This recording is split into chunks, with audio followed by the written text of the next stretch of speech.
Real Madrid മലോർക്കയോട് തോറ്റു. അർഹിച്ച 3 point മലോർക്ക സ്വന്തമാക്കി. ഈ മത്സരത്തെ കുറിച്ച് പറയുമ്പോൾ ഏറ്റവും ആദ്യം എടുത്തു പറയേണ്ട കാര്യം എന്താണെന്ന് വെച്ച് കഴിഞ്ഞാൽ ആദ്യത്തെ ഗോളിനെ കുറിച്ചാണ്. അതിനെക്കുറിച്ച് തന്നെ സംസാരിച്ചു തുടങ്ങാം.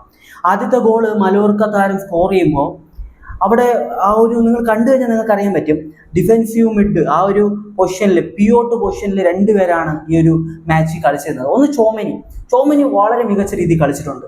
ചോമനി കഴിഞ്ഞ കുറച്ച് മാച്ചസ് എടുത്ത് നോക്കിക്കഴിഞ്ഞാൽ വളരെ കൺസിസ്റ്റന്റ് ആയിട്ട് വളരെ മികച്ച രീതിയിൽ ആള് കളിക്കുന്നുണ്ട്. അടുത്ത് കളിച്ചിരുന്നത് കമവിങ്കയായിരുന്നു ആ ഒരു പ്ലെയറിനെ ഫോളോ ചെയ്തിരുന്നത്, ആ ഒരു പ്ലെയറിനെ മാർക്ക് ചെയ്തിരുന്നത് കമവിങ്കയായിരുന്നു. ബോക്സിന്റെ അവിടം വരെ ആൾ മാർക്ക് ചെയ്തു, പെർഫെക്റ്റ് ആയിട്ട് ചെയ്തു. എന്നാൽ ബോക്സിനകത്തേക്ക് ആ ഒരു പ്ലെയർ പോകുമ്പോൾ കൂടെ പോകേണ്ട കമവിങ്ക അവിടെ സ്റ്റോപ്പായി, അവിടെ ഒരു സ്പേസായി. ആ സ്പേസിലേക്കാണ് ആ ഒരു പ്ലെയർ പോകുന്നത്. ബോൾ കറക്റ്റ് ആ സ്പേസിലേക്ക് വന്നു. ഫസ്റ്റ് ടച്ച് കിടിലനായിട്ട് എടുത്തു. ഫസ്റ്റ് ടച്ചിൽ തന്നെ ആരെങ്കിലും സെന്റർ ബാക്കും പോയി. ആ ഒരു റൂഡിഗറൊക്കെ പോയി. റൂഡിഗറിനൊന്നും ചെയ്യാൻ പറ്റത്തില്ല, കാരണം സ്റ്റക്കായി.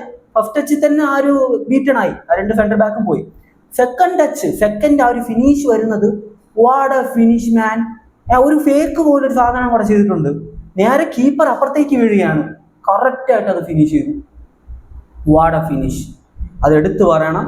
കമവിങ്ക നമ്മൾ നോർമലി ബേസിക്കലി ഉള്ള ഒരു കാര്യമാണ്. നിങ്ങളിപ്പോൾ ഈ ഒരു വീഡിയോ കാണുന്നവരിൽ ഫുട്ബോൾ കളിക്കുന്ന ആരെങ്കിലും ഉണ്ടെങ്കിൽ, ഡിഫെൻസീവ് മിഡ്, സെന്റർ മിഡ്, ആ ഒരു പൊസിഷനാണ് നിങ്ങൾ കളിക്കുന്നതെങ്കിൽ ഡബിൾ പിയോട്ട് സിസ്റ്റം, 4-4-2, 4-2-3-1 അങ്ങനത്തെ ഫോർമേഷനിലൊക്കെ ഡബിൾ പിയോട്ട് സിസ്റ്റമാണ്. 2 പിയോട്ട് കാണും. അപ്പോൾ ഈ ഒരു സിസ്റ്റത്തിൽ കളിക്കുന്ന 2 പിയോട്ടിന്റെ ജോലി എന്ന് പറയുന്നത്, പിയോട്ടിന്റെ ജോലി എന്ന് പറയുന്നത്, ഫസ്റ്റ് ജോലി എന്ന് പറയുന്നത് ആ ഒരു ഡിഫൻസിന് ഫ്രണ്ടിലുള്ള സ്പേസ് അത് കവർ ചെയ്യുക. ആ സ്പേസ്, അവിടെ സ്പേസ് കൊടുക്കരുത്. പക്ഷെ ഈ മാച്ചിൽ അത് സംഭവിച്ചു. ആദ്യത്തെ ഗോൾ കൺസിഡർ ചെയ്തു. രണ്ടാമത്തെ ഗോളിനെ കുറിച്ചൊന്നും എനിക്ക് പറയാനില്ല, കാരണം നോർമലി 1-1 സമനിലയിലേക്ക് ഒരു മാച്ച് മാറിക്കഴിഞ്ഞാൽ ടൈറ്റിൽ റേസിലുള്ള ഒരു ടീമാണ്, അതൊരു വലിയ ക്ലബ്ബാണ്. അപ്പോൾ അവർ സ്വാഭാവികമായിട്ട് അറ്റാക്കുകൾ ചെയ്യും. ആ സമയത്ത് ഇതുപോലത്തെ ഗോളൊക്കെ വരുന്നത് സർവ്വസാധാരണമാണ്. അപ്പോൾ രണ്ടാമത്തെ ഗോളിനെ കുറിച്ച് എനിക്കൊന്നും പറയാനില്ല. പക്ഷെ ഫസ്റ്റത്തെ ഗോള് അത് അവോയ്ഡ് ചെയ്യേണ്ട ഗോളാണ്. വലിയ ടീമുകൾക്കെതിരെയുള്ള മത്സരങ്ങൾ വരുമ്പോൾ ഇതുപോലത്തെ സില്ലി മിസ്റ്റേക്സ് വലിയ വില കൊടുക്കേണ്ടി വരും, അതേ പറയാനുള്ളൂ. അടുത്ത് പെർഫോമൻസിലേക്ക് വന്നു കഴിഞ്ഞാൽ ചോമനി ആള് അസാധ്യ പ്ലെയറാണ്. ആള് മികച്ച രീതിയിൽ കളിക്കുന്നുണ്ട്. വരുന്ന വേൾഡ് കപ്പിലൊക്കെ ഫ്രാൻസിന് വേണ്ടിയിട്ട് ആള് പൊളിച്ചെടുക്കും എന്നതിൽ ഒരു സംശയം വേണ്ട. കിടിലൻ കളി, കുറേ മാച്ചസ് ആയിട്ട് കൺസിസ്റ്റന്റ് ആയിട്ട് കളിച്ചുകൊണ്ടിരിക്കുകയാണ്. ഈ ഒരു വീഡിയോയ്ക്ക് മുമ്പ് ഞാനൊരു വീഡിയോ ഇട്ടിട്ടുണ്ട്, ആർബലോവയുടെ ഒരു തലവേദന എന്ന രീതിയിൽ പറഞ്ഞിട്ടുള്ള ഒരു വീഡിയോ. ആ വീഡിയോയിൽ ഞാൻ പറഞ്ഞിരുന്നതാണ്, തിയാഗോയെ നിങ്ങൾ ആദ്യ 11 തന്നെ കളിപ്പിക്കണം. തിയാഗോ ആണ് ആ ഒരു ടീമിന്റെ ബാലൻസ് എന്ന് പറയുന്നത്. തിയാഗോയെ കളിപ്പിച്ചില്ല. തിയാഗോയ്ക്ക് പകരം കമവിങ്കയെ ആ പൊസിഷനിൽ കളിപ്പിച്ചു. കമവിങ്കയുടെ ആ ഒരു മിസ്റ്റേക്കാണ് ഫസ്റ്റത്തെ ഗോൾ. കമവിങ്കയുടെ പെർഫോമൻസ് പൂവർ പെർഫോമൻസ് ആണ്. ബോൾ ഹോൾഡ് ചെയ്തിട്ടില്ല. ഒരു ഡിഫൻസീവ് മിഡ്, സെന്റർ മിഡ് പൊസിഷനിലാണ് കമവിങ്ക കളിക്കുന്നത്.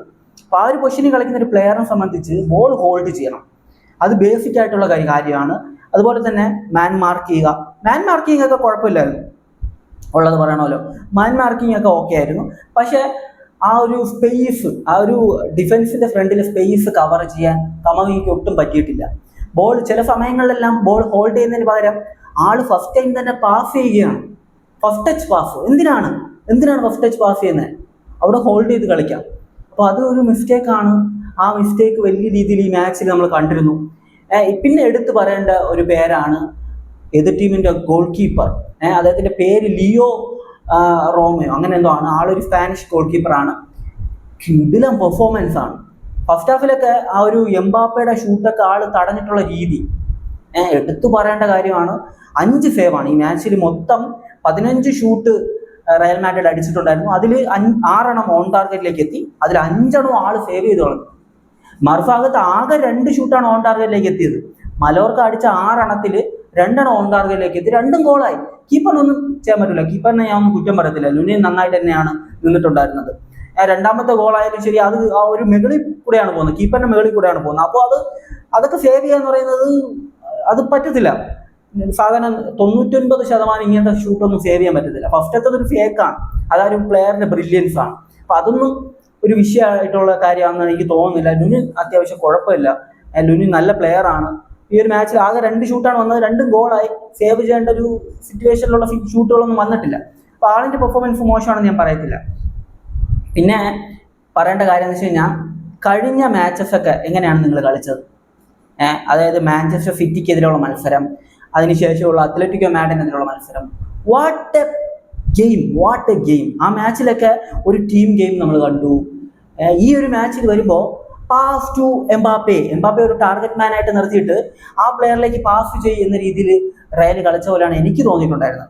ഫസ്റ്റ് ഹാഫിൽ അടിച്ച എല്ലാ ഷൂട്ടും, ഒരു ഷൂട്ട് ആർത്തർ ഗുള്ളിൽ അടിച്ചിരുന്നു, ബാക്കി എല്ലാം എംബാപ്പയാണ് അടിച്ചിരുന്നത്. എംബാപ്പയിലേക്ക് ബോളുകൾ എത്തിക്കുക നല്ലൊരു ഡിസിഷനൊക്കെ തന്നെയാണ്, ഇല്ലെന്ന് ഞാൻ പറയുന്നില്ല. എംബാപ്പെ നല്ല പ്ലെയർ ആണ്, എംബാപ്പയ്ക്ക് ഗോളുകൾ അടിക്കാൻ പറ്റും. പക്ഷെ നമ്മളൊരു ടീം പെർഫോമൻസ് അല്ലേ പ്രതീക്ഷിക്കുന്നത്, ടീം ചാൻസസ് ക്രിയേറ്റ് ചെയ്യണം. അപ്പുറത്ത് ഡയസ് കളിച്ചിട്ടുണ്ടായിരുന്നു. ആളെ സംബന്ധിച്ച് ഞാൻ കുറേ പ്രാവശ്യം റയൽ കുറേ മാച്ചസ് ഒക്കെ ഇടയിൽ തോറ്റുന്ന സമയത്ത് ഞാൻ പറഞ്ഞാണ്, ഈ ഒരു ആഫ്രിക്കൻ കപ്പ് ഓഫ് നാഷനിലെ ഗോൾഡൻ ബൂട്ട് വിന്നറാണ് ആൾക്ക് കൂടുതൽ അവസരം നൽകണമെന്നത്. ആൾ എന്താണ് അവിടെ കാണിക്കുന്നത്, എന്താണ് ചെയ്യുന്നത്? ഒരു സമയത്ത് ആളെ കാണാനില്ല ഫ്രണ്ടിൽ. അതായത് ആ ഒരു പൊസിഷൻ 4-4-2 അറ്റാക്കിങ്ങിൽ കളിക്കുന്ന രണ്ടുപേര്, ഒരാളൊക്കെ അവിടെ ഉണ്ട്, അടുത്തൊരാളെ അവിടെ കാണാനില്ല. പല സമയങ്ങളിൽ ആളില്ല അവിടെ. ആള് ചുമ്മാ അവിടെ നിൽക്കുകയാണ്. ഒരു പൊസിഷനിങ്, അതാണ് ഞാൻ പറയുന്നത്. ആളവിടെ കളിക്കുന്നുണ്ട്, പക്ഷെ ആളുടെ പൊസിഷൻ ഒരു ഫ്രീ പൊസിഷനിങ്ങോ അങ്ങനെ ഒന്നും അല്ല. പിന്നെ ആർതർ ഗുലർ നന്നായിട്ട് കളിച്ചിട്ടുണ്ട്. ആള് അത്യാവശ്യം ഷൂട്ടൊക്കെ അടിച്ചിരുന്നു, കുറച്ച് ചാൻസസ് ഒക്കെ ക്രിയേറ്റ് ചെയ്തിരുന്നു. ആള് കുറച്ച് റിക്കവറിയും ബോൾ ഹോൾഡിങ്ങും പാസിങ് എല്ലാം കൊള്ളായിരുന്നു. ഓവറോൾ ആൾ അത്യാവശ്യം നന്നായിട്ട് കളിച്ചിട്ടുണ്ട്. പിന്നെ സബ്ബായിട്ട് ഇറങ്ങിയ താരങ്ങൾ നോക്കുന്ന സമയത്ത്, സബ്ബായിട്ട് ഇറങ്ങിയ താരങ്ങളിൽ വിനീഷ്യസ് ഒന്നും ചെയ്യാൻ പറ്റിയിട്ടില്ല. എംബാപ്പെ കുറെ ഷൂട്ടൊക്കെ അടിച്ചിട്ടുണ്ട്, ഇല്ലെന്ന് പറയുന്നില്ല. എന്നാൽ പോലും എംബാപ്പയുടെ ഫിനിഷിംഗ് ഒക്കെ ആ ഒരു ലെവലിലേക്ക് എത്തിയിട്ടില്ല ഈ ഒരു മാച്ചിൽ. പിന്നെ സബ്ബായിട്ട് ഇറങ്ങിയിട്ടാണ് ആ ഒരു ഗോൾ വന്നിട്ടുണ്ടായിരുന്നത്, സമനില ഗോൾ. ഈ ഒരു മാച്ച് ഞാൻ ആദ്യ പകുതി സമനില ആകുമെന്ന് വിചാരിച്ചിരുന്നപ്പോഴാണ് മലോർക്ക് ഒരു ഗോൾ അടിക്കുന്നത്. ഓക്കെ, ഒരു ഗോൾ 1-0 എന്ന രീതിയിൽ ആദ്യം ഫസ്റ്റ് ഹാഫ് അവസാനിച്ചു. സെക്കൻഡ് ഹാഫിലേക്ക് വരുമ്പോൾ മലോർക്ക് ഒരു ഗോളിന് ജയിക്കും എന്നിരിക്കുമ്പോഴാണ് റയൽ ഒരു ഗോൾ അടിക്കുന്നത്. ശരി, എന്നാൽ 1-1 സമനില തീരും. അപ്പോൾ ഇതാ കിടക്കുന്ന രണ്ടാമത്തെ ഗോൾ. റയലിന്റെ ഗോളിനെ കുറിച്ച് പറയുമ്പോൾ വാട്ട് എ കോർണർ. ആ ഒരു കോർണർ വേറെ ലെവൽ കോർണറാണ്. ഔട്ട് സ്വിങ്ങിങ് ആയിട്ട് നമ്മൾ അലക്സാണ്ടർ അർണോൾഡിന്റെ ഭാഗത്തു നിന്ന് പല തവണ കണ്ടിട്ടുള്ളതാണ് ഇതുപോലത്തെ കോർണേഴ്സ് ഒക്കെ. ഔട്ട് സ്വിങ്ങിങ് കോർണർ, വാട്ട് എ കോർണർ. അതിനൊരു കിടിലൻ ഹെഡറാണ് ആൾ ചെയ്തിട്ടുള്ളത്. അറിയാലോ, പരിക്കിൽ നിന്നാണ് വരുന്നത്. ആ ഒരു കഴിഞ്ഞ ചാമ്പ്യൻസ് ലീഗ് അടിച്ച സീസണില് കിടിലൻ കളിയായിരുന്നു ഡിഫൻസിൽ കളിച്ചിട്ടുണ്ടായിരുന്നത്. പരിക്ക് കഴിഞ്ഞിട്ടാണ് വരുന്നത്. സുഖമായിട്ടുള്ള ഒരു ഹെഡർ, നല്ല ഹെഡർ. കീപ്പറിന് ഒരു ചാൻസും കൊടുക്കാതെയാണ് എഡർ മിലിറ്റാവോ ആ ഒരു ഹെഡർ ചെയ്തിട്ടുണ്ടായിരുന്നത്. എഡർ മിലിറ്റാവോ ആദ്യ ലെവലിലേക്ക് വരണം എന്നതാണ് എനിക്ക് പറയാനുള്ളത്. തീർച്ചയായിട്ടും അദ്ദേഹം വരും, അതിലൊരു സംശയമില്ല. എഡർ മിലിറ്റാവോവും അതുപോലെ തന്നെ ഡാൻ ഹ്യൂസണും ആയിരിക്കും ആദ്യ 11 കളിക്കുക. റൂഡിഗർ മോശം പെർഫോമൻസ് ആയിരുന്നു എന്നൊന്നും ഞാൻ പറയത്തില്ല. റൂഡിഗറിനെ സമീപകാലം, അതായത് കഴിഞ്ഞ ഫിഫയുടെ സ്റ്റാർട്ടിംഗ് ഒക്കെ വെച്ച് നോക്കുമ്പോൾ ഈ ഒരു മാച്ച് കുഴപ്പമില്ല. ആൾക്ക് പറ്റുന്ന രീതിയിൽ ആൾ നന്നായിട്ട് തന്നെ പെർഫോം ചെയ്തിട്ടുണ്ട്. വിങ് ബാക്കുകളെ സംബന്ധിച്ച് ഡിഫൻസീവ് കോൺട്രിബ്യൂഷനേക്കാൾ ഒഫൻസിലേക്ക് അവർ കുറച്ചുകൂടി ശ്രദ്ധ കേന്ദ്രീകരിച്ചിട്ടുണ്ടായിരുന്നു ഈ മാച്ചിൽ. ചില സിറ്റുവേഷനിലൊക്കെ ആ ഒരു ലെഫ്റ്റ് ബാക്ക് ആയിട്ട് കളിച്ചിരുന്ന പ്ലെയർ, അദ്ദേഹം ആ ഒരു എംബാപ്പയുടെ അടുത്താണ് നിൽക്കുന്നത്. ബോൾ ഉള്ളത് ഡിഫൻസിലാണ്, പക്ഷെ ആൾ എംബാപ്പയുടെ അടുത്താണ് നിൽക്കുന്നത്. അപ്പം അങ്ങനത്തെ മൊമെന്റ്സ് ഒക്കെ ഉണ്ടായിരുന്നു. ഓവറോൾ നോക്കുന്ന സമയത്ത് ഞാൻ പ്രതീക്ഷിച്ച ഒരു കളി റയലിൽ നിന്ന് കാണാൻ പറ്റിയില്ല. മലോർക്ക് അത്യാവശ്യം നന്നായിട്ട് കളിച്ചിട്ടുണ്ട്. അവർ അർഹതപ്പെട്ട 3 പോയിന്റ് അവർ സ്വന്തമാക്കി എന്നതാണ്. ഇനി ബാഴ്സ അത്ലറ്റിക്കോ മാഡ്രിഡ് മാച്ച് ഉണ്ട്. 4 പോയിന്റ് വ്യത്യാസമാണ്. അത്ലറ്റിക്കോ മാഡ്രിഡായിട്ട് തോറ്റാലും 4 പോയിന്റ് വ്യത്യാസം തന്നെയാണ്. ഈ മാച്ച് ഒരു മസ്റ്റ് വിൻ മാച്ച് ആയിരുന്നു സത്യം പറഞ്ഞു കഴിഞ്ഞാൽ. ലാലിഗ നേടണമെങ്കിൽ ഈ മാച്ച് ജയിച്ചു കഴിഞ്ഞാൽ പിന്നെ അടുത്ത മാച്ചിൽ അത്ലറ്റിക്കോ മാഡ്രിഡായിട്ട് തോറ്റാൽ പക്ഷേ 1 പോയിന്റ് വ്യത്യാസം വരത്തുള്ളല്ലോ. പിന്നെ എൽ ക്ലാസിക്കോ ഉണ്ട്. അപ്പൊ അതുകൊണ്ട് തന്നെ മസ്റ്റ് വിൻ ആയിട്ടുള്ളൊരു മാച്ച് ആയിരുന്നു. കൊണ്ട് കളഞ്ഞു. ഞാൻ ഡിസപ്പോയിന്റഡ് ആണ്. പിന്നെ പറയാം, നമുക്ക് ഒരു കാര്യം എന്താണെന്ന് വെച്ച് കഴിഞ്ഞാൽ ഈ ഒരു മാച്ച് നടന്നിട്ടുള്ളത് പകലാണ്, വെയിലിന്റെ ആ ഒരു പ്രശ്നം ഉണ്ടായിരുന്നു.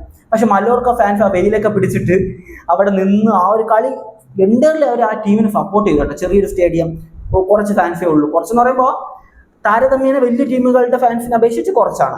അങ്ങനെയാണ് പറയുന്നത് കേട്ടോ, അല്ല ഇന്ത്യൻ കണ്ടീഷൻ വെച്ചിട്ടല്ല. അപ്പോൾ ആ ഒരു ഫാൻസിന്റെ സപ്പോർട്ട് വലിയ രീതിയിലുണ്ടായിരുന്നു മാച്ചിലുടനീളം.